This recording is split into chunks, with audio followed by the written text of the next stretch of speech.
So the markets are going absolutely crazy. Yesterday we saw the S&P 500 drop 1.4% on a single day. Nasdaq took an even harder fall at 2.4%.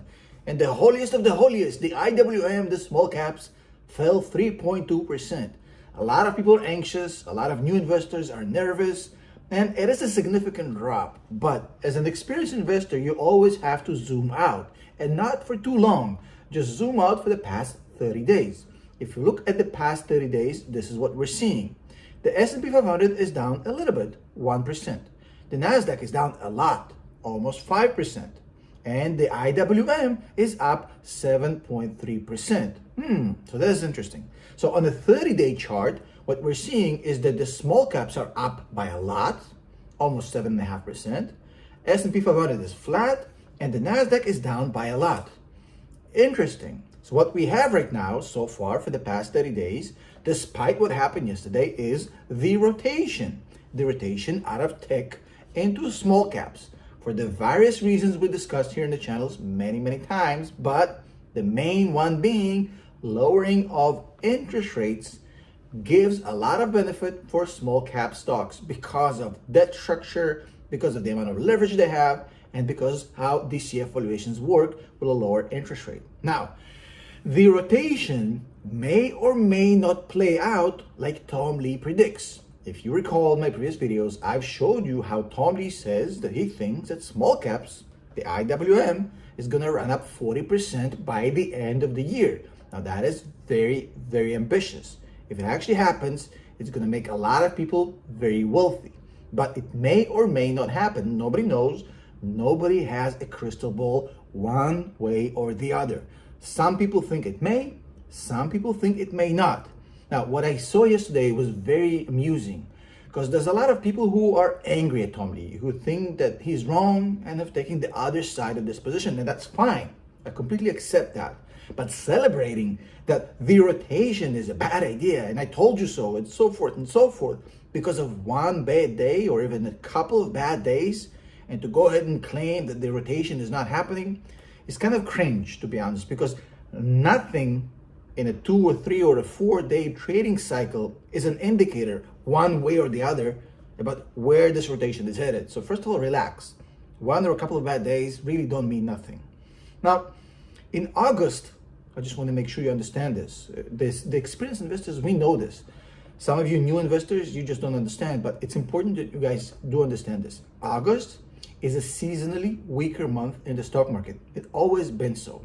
August always has weakness. It's nothing unusual, especially now that you have a lot of geopolitical tensions around the world getting worse.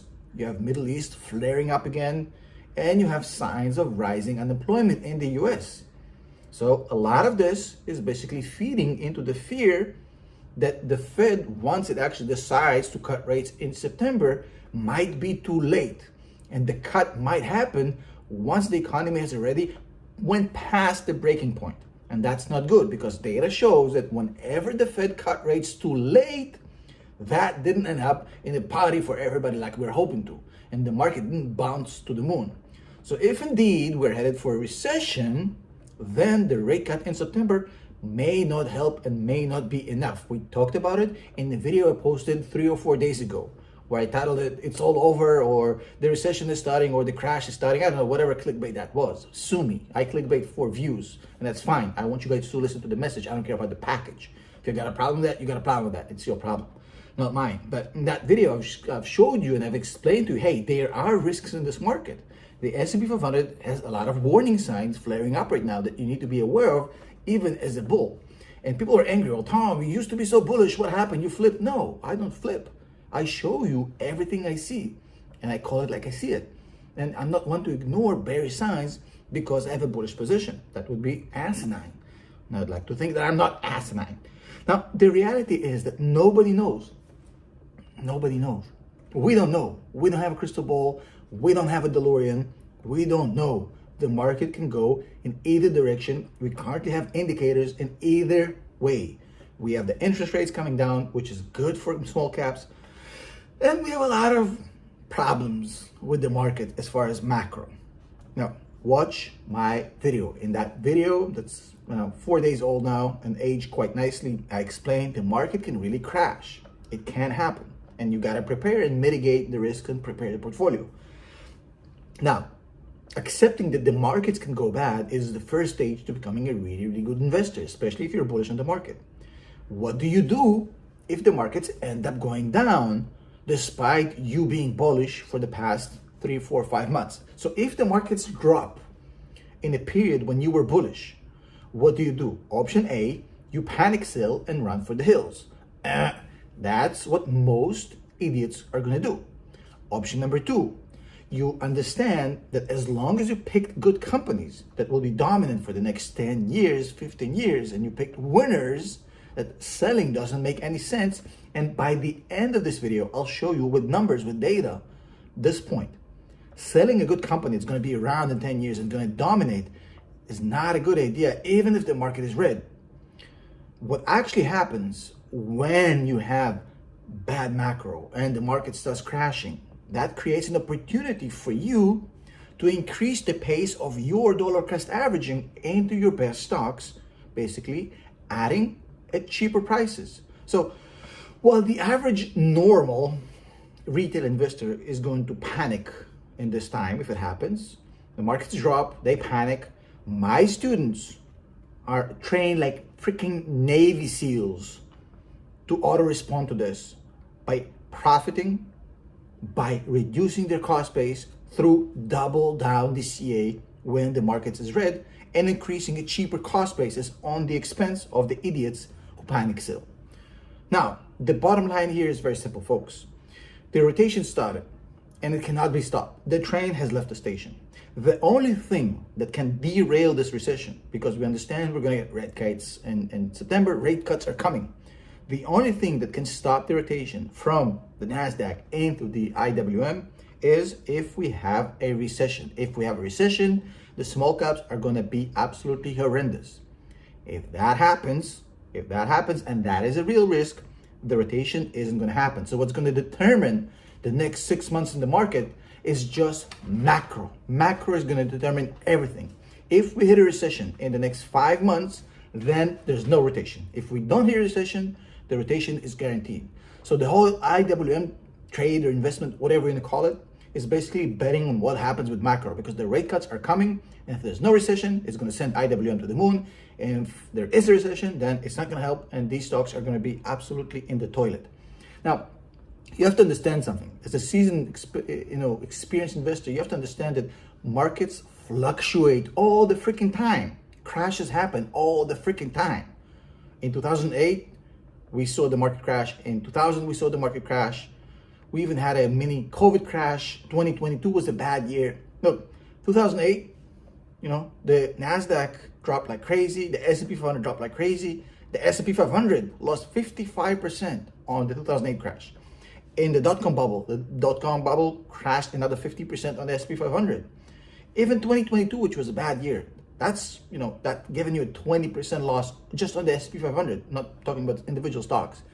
And on top of it, we have wars, we have chaos, we have economic crises and recessions and depressions and total chaos all the time. The world is literally going to pieces, and yet the stock market keeps going up.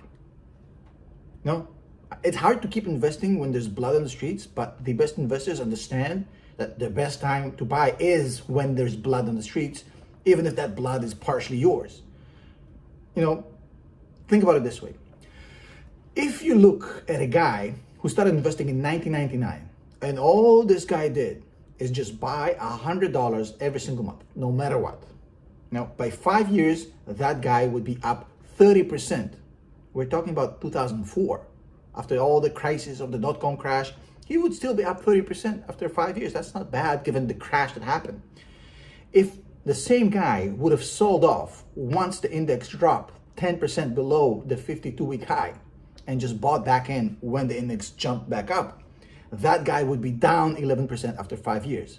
So timing the market and jumping in on the way up would have cost him 41%. And by the way, if we zoom out to the 20-year chart, we're talking about a whole different number. After 20 years, the guy who doubles down into weakness essentially buys 100, but when the index drops 10% below the 52-week high, that guy that doubles down into weakness would have made in 20 years 230% off the S&P 500. In wars and crashes, 3 major crashes, 20 years, 230%. The guy who jumped back in, jumped out, and all that stuff would have made 120%, literally half. Half. Think about it this way. If over the past 20 years, all you had to do over the past 20 years is miss 10 of the best days in the market. If for the past 20 years, you missed 10 of the best days in the market, you would have missed out on 50% gain. Your 50% gain would have gone to the toilet by missing 10 days out of 20 years. Look, Goldman Sachs proved this to you years ago. They put out a study and they basically said, look, the bottom 50% of households in America have 4% in stocks. The top 1% have 61% in stocks. That's the whole difference. By the way, they have 20%, 30% in bonds, and the rest in cash, but that's a whole different story. And if you analyze it a little bit deeper, just for those of you who are nerdy enough, 82% in the US stock market, 95% not in individual stocks. They buy indexes, they buy stuff that are not individual stocks, mostly only 5% on individual stocks. And on top of it, it takes them an average of 12 years to trade through the entire portfolio. 12 years. They don't actively trade. They invest in US companies for the most part, and they invest in the index. That's the whole secret right there. That's the whole secret sauce. Crashes will happen. The whole idea here, rotation happens. Great. We buy. We enjoy. Rotation doesn't happen. We crash. We double down with DCA. We lower cost basis. We wait for the way up. We ride it up again. It's a very simple story. It's not about who's right and wrong. Tom Lee may be right. Meet Kevin may be right. Some other scholar may be right. Who knows? The idea here is that if the market crashes, you double down. If it doesn't, you enjoy the ride up. It's that simple. Now, as always, this video was a lot of fun for me to make. It's a break from my vacation, which was very demanding, very tough, all day long, sit around, drink, do nothing. So I had to, stop all this grind, come on here and make that video. Just kidding. Love Thailand, love my vacation, but I love you guys even more. So I'm going to be on here as much as possible to give you the updates. Thank you very much. Love you all. See you in the next one.